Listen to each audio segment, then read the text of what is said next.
എല്ലാവർക്കും അബിക talks and music ചാനലിലേക്ക് സ്വാഗതം. ഞാൻ നിങ്ങളുടെ സ്വന്തം ജിൻസിയാണ്. ബാക്കി വരുന്ന ചപ്പാത്തി കഴിക്കുന്ന ശീലമുണ്ടോ എങ്കിൽ ഇക്കാര്യം ഒന്ന് അറിഞ്ഞു വെച്ചോളൂ.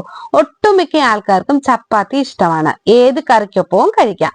കഴിച്ചാൽ പെട്ടെന്ന് വിശക്കുകയുമില്ല. രാവിലെയോ ഉച്ചയ്ക്കോ രാത്രിയിലോ എപ്പോ വേണമെങ്കിലും കഴിക്കാൻ പറ്റിയ ഒരു ആഹാരമാണ് ചപ്പാത്തി. ഇനി ഒരു പക്ഷെ ചപ്പാത്തി ബാക്കി വന്നാൽ പിറ്റേ ദിവസം ഭക്ഷണത്തെ കുറിച്ച് ചിന്തിക്കേണ്ട ആവശ്യമേ ഇല്ല എന്നിങ്ങനെ പല ഗുണങ്ങളാണ് ചപ്പാത്തിക്കുള്ളത്. ബാക്കി വന്ന ചപ്പാത്തി കഴിക്കുന്ന ശീലം മിക്ക ആളുകൾക്കും ഉണ്ടെങ്കിലും ചപ്പാത്തി വേസ്റ്റ് ആക്കണ്ട എന്ന് കരുതി കഴിക്കുന്നവരാണ് ഇതിൽ കൂടുതലും. എന്നാൽ പഴകിയ ചപ്പാത്തി കഴിക്കുന്നത് കൊണ്ട് ആരോഗ്യത്തിന് ചില ഗുണങ്ങളുണ്ട്. ഫ്രിഡ്ജിൽ വെച്ചതോ കാസ്ട്രോളിൽ ബാക്കിയിരിക്കുന്നതോ ആയ ചപ്പാത്തി അപ്പോൾ ചുട്ടെടുത്ത ചപ്പാത്തിയേക്കാൾ നല്ലതാണെന്ന് ന്യൂട്രീഷനിസ്റ്റ് അടക്കമുള്ള ആരോഗ്യ വിദഗ്ധർ അഭിപ്രായപ്പെടുന്നു.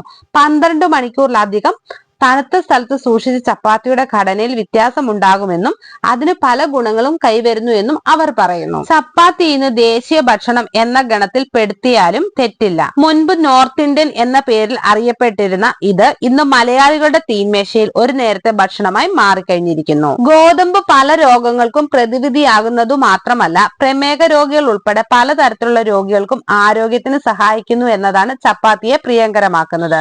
ധാരാളം പോഷകങ്ങൾ അടങ്ങിയ ഗോതമ്പ് കൊണ്ടുണ്ടാക്കുന്ന ഈ വിഭവം ഉണ്ടാക്കുന്ന രീതി കൊണ്ടും ആരോഗ്യകരമാണ്. പൊതുവെ നാം പറയുന്നത് പഴകിയ ഭക്ഷണങ്ങൾ ആരോഗ്യത്തിന് കേടാണെന്നും അനാരോഗ്യകരമായ അസുഖങ്ങൾ ഉണ്ടാക്കുമെന്നാണ്. അസിഡിറ്റിക്കും ഫുഡ് പോയിസണും എല്ലാം ഇതൊരു കാരണമാകാം. എന്നാൽ അല്പം പഴകിയ ചപ്പാത്തി ആരോഗ്യകരമായ ഗുണങ്ങൾ ഏറെയുണ്ടെന്നാണ് വാസ്തവം. പ്രത്യേകിച്ച് ഇത് പ്രാതലായി കഴിച്ചാൽ, അതായത് തലേന്നുണ്ടാക്കിയ ചപ്പാത്തി രാവിലെ കഴിച്ചാൽ ആരോഗ്യകരമായ പല ഗുണങ്ങളും ലഭിക്കും. ഇതിന്റെ ആരോഗ്യകരമായ ഗുണങ്ങൾ എന്തൊക്കെയാണെന്ന് നമുക്കൊന്ന് നോക്കാം. പഴകിയ ചപ്പാത്തിയുടെ ഗുണങ്ങൾ: ദഹനം എളുപ്പമാക്കുന്നു. തണുക്കുന്നതിലൂടെ ചപ്പാത്തി കൂടുതൽ എളുപ്പത്തിൽ ദഹിക്കുന്നു. മാത്രമല്ല ചപ്പാത്തിയിലെ നല്ല ബാക്ടീരിയയുടെ അളവ് വർദ്ധിക്കുകയും ചെയ്യുന്നു. ദഹന പ്രശ്നങ്ങൾ ഉള്ളവർക്കും ദഹനക്കേടുള്ളവർക്കും ഇത് നല്ലതാണ്. തണുക്കുമ്പോൾ ചപ്പാത്തിയിലെ ജലാംശം കുറയുന്നു. ഇതും ദഹനം എളുപ്പമാക്കുന്ന സംഗതിയാണ്. അപ്പോൾ ചുട്ട ചപ്പാത്തി ഗ്യാസും വയറ് സ്തംഭനത്തിനും ഉണ്ടാക്കുന്നെങ്കിൽ പഴകിയ ചപ്പാത്തി കൊണ്ട് ഈ പ്രശ്നം ഉണ്ടാകുകയില്ല. ഇത്തരം ചപ്പാത്തി രാവിലെ കഴിക്കുന്നത് വയറിനെ ബാധിക്കുന്ന പല പ്രശ്നങ്ങൾക്കും നല്ലൊരു പരിഹാരമാണ്. അസിഡിറ്റി, ഗ്യാസ് പ്രശ്നമുള്ളവർ ഒന്നാന്തരം പരിഹാരമാണ് ഈ പഴയ ചപ്പാത്തി.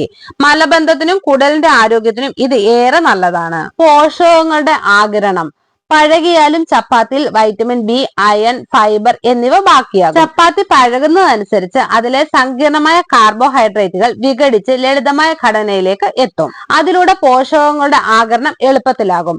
പ്രഭാത ഭക്ഷണമായി പഴകിയ ചപ്പാത്തി കഴിച്ചാൽ അത് ശരീരത്തിന് ആവശ്യമായ പോഷകങ്ങൾ നൽകും. അതിലടങ്ങിയിരിക്കുന്ന പോഷകങ്ങൾ പ്രതിരോധ സംവിധാനം മെച്ചപ്പെടുത്തുകയും ശരീരത്തിന്റെ മൊത്തത്തിലുള്ള ക്ഷേമവും ഊർജവും വർദ്ധിപ്പിക്കുകയും ചെയ്യും. പ്രതിരോധ ശേഷി മെച്ചപ്പെടുത്തും. ചപ്പാത്തി പഴകുമ്പോൾ അത് പ്രോബയോട്ടിക്കുകളുടെ സ്രോതസ്സായി മാറും. ദഹനേന്ദ്രിയ വ്യവസ്ഥയ്ക്ക് ഇത് നല്ലതാണ്. അതുകൊണ്ട് പഴകിയ റൊട്ടി കഴിച്ചാൽ കുടലിൽ നല്ല ബാക്ടീരിയകളുടെ അളവ് കൂടും. ഇത് പ്രതിരോധ ശേഷി മെച്ചപ്പെടുത്താൻ സഹായിക്കും. മാത്രമല്ല കാർബോഹൈഡ്രേറ്റുകളുടെ ഘടനയിലുള്ള മാറ്റം കൂടുതൽ നേരം ഊർജം ശരീരത്തിന് നൽകുകയും രക്തത്തിൽ പഞ്ചസാരയുടെ അളവ് ക്രമമായി നിലനിർത്താൻ സഹായിക്കുകയും ചെയ്യും. കലോറി കുറവ്: അപ്പോൾ ചുട്ട ചപ്പാത്തിയേക്കാൾ പഴകിയ ചപ്പാത്തിയിൽ കലോറി കുറവാണ്. അതുകൊണ്ട് വണ്ണം കുറയ്ക്കാൻ പരിശ്രമിക്കുന്നവർക്ക് ഏറ്റവും നല്ല ഭക്ഷണമാണെന്ന് പറയാം. പഴകിയ ചപ്പാത്തിയിൽ അന്നജം വിഘടിക്കുന്നതിനാൽ കലോറിയുടെ അളവ് കുറവാണ്. പ്രമേഹം നിയന്ത്രിക്കുന്നു: അപ്പോൾ ഉണ്ടാക്കിയ ചപ്പാത്തിയെ അപേക്ഷിച്ച് പഴയ ചപ്പാത്തിയുടെ ഗ്ലൈസിമിക് ഇൻഡെക്സ് GI കുറവാണ്. കാർബോഹൈഡ്രേറ്റിന്റെ ഘടനയിൽ ഉണ്ടാകുന്ന മാറ്റം പഞ്ചസാരയുടെ വിഘടനം പെതുക്കെയാക്കുന്നു. അതുകൊണ്ട് വളരെ പെതുക്കെ രക്തത്തിലെ ഗ്ലൂക്കോസ് വർദ്ധിക്കുകയുള്ളൂ. ഇത് രക്തത്തിലെ പഞ്ചസാരയുടെ അളവ് സ്ഥായിയായി നിലനിൽക്കാൻ സഹായിക്കും. പഴകിയ ചപ്പാത്തിയുടെ പ്രധാന ആരോഗ്യ ഗുണങ്ങൾ ഇവയാണ്. എന്നാൽ ഇവ കൂടാതെ പഴയ ചപ്പാത്തി ഉപയോഗിച്ച് മറ്റു പല പുതിയ വിഭവങ്ങളും ഉണ്ടാക്കാൻ കഴിയുമെന്നതും ഭക്ഷണം പാഴായി പോകുന്നത് തടയാമെന്നതും ഇവയുടെ ഗുണവശങ്ങൾ തന്നെയാണ്. എന്നിരുന്നാലും പഴകിയ ചപ്പാത്തിക്ക് ചില നെഗറ്റീവ് വശങ്ങളുമുണ്ട്. അതിലെ പ്രോട്ടീന്റെയും വൈറ്റമിന്റെയും അളവ് കുറയുന്നു എന്നതാണ് അതിലൊന്ന്. പഴക്കത്തിലൂടെ ഇവ വിഘടിക്കുന്നതാണ് ഇതിന് കാരണം. കൂടുതൽ കാലം പഴകിയ ചപ്പാത്തി ഫ്രിഡ്ജിൽ വെച്ചാൽ അതിൽ പൂപ്പൽ വരാനുള്ള സാധ്യതയും ഉണ്ട്. അതുകൊണ്ട് ഉണ്ടാക്കി 12 മണിക്കൂർ കഴിഞ്ഞാൽ പരമാവധി പെട്ടെന്ന് കഴിക്കുക. അതുപോലെ ശരിയായും വൃത്തിയായും എടുത്തു വെക്കാനും ശ്രദ്ധിക്കുക. BP: രാവിലെ ഇതുപോലെ പഴകിയ ചപ്പാത്തിയിൽ തണുത്ത പാലും കഴിക്കുന്നത് BP നിയന്ത്രിക്കാൻ ഏറെ നല്ലതാണ്. പച്ചക്കറികൾ ചേർത്തുള്ള കറിയോ ഇറച്ചി, മീൻ, മുട്ട വിഭവങ്ങളും ചേർത്താണ് നാം ചപ്പാത്തി കഴിക്കുന്നതെങ്കിലും ഇതിനോടൊപ്പം തണുത്ത പാൽ ചേർത്ത് കഴിക്കുന്നതാണ് കൂടുതൽ നല്ലതെന്ന് വിദഗ്ധർ പറയുന്നു. ചപ്പാത്തി തണുത്ത പാലിൽ ചേർത്ത് പ്രാതലായി കഴിക്കുന്നത് പനി പോലെയുള്ള അവസ്ഥയിൽ ആശ്വാസം നൽകും. ഇതും ആരോഗ്യത്തിന് ഏറെ ഗുണം ചെയ്യും. ശരീരത്തിന്റെ ടെമ്പറേച്ചർ നിയന്ത്രിച്ചു നിർത്താൻ ഇതേറെ നല്ലതാണ്. ഹൃദയത്തിന്റെ ആരോഗ്യത്തിന് ഏറെ ഉത്തമമാണ് പഴയ ചപ്പാത്തിയും ഒപ്പം പാലും. ഇത് BP നിയന്ത്രിക്കുന്നത് ഒരു വിധത്തിൽ ഹൃദയത്തെ സഹായിക്കുന്നു. കൊളസ്ട്രോൾ പോലെയുള്ള പ്രശ്നങ്ങൾക്കും ഇതേറെ നല്ലതാണ്. ഒരുപാട് പഴകിയ ചപ്പാത്തിയല്ല കഴിക്കാൻ പറയുന്നത്. തലേന്ന് രാത്രി ഉണ്ടാക്കി വെച്ച ചപ്പാത്തി രാവിലെ കഴിക്കുക എന്നതാണ് കൂടുതൽ നല്ലത്. 10 മുതൽ 12 മണിക്കൂർ നേരം മുമ്പ് ഉണ്ടാക്കിയ ചപ്പാത്തി പ്രാതലിന് കഴിക്കുക. ചൂട് ചപ്പാത്തിയേക്കാൾ ഇത് ആരോഗ്യപരമായ ഗുണങ്ങൾ നൽകുമെന്നാണ് അർത്ഥം.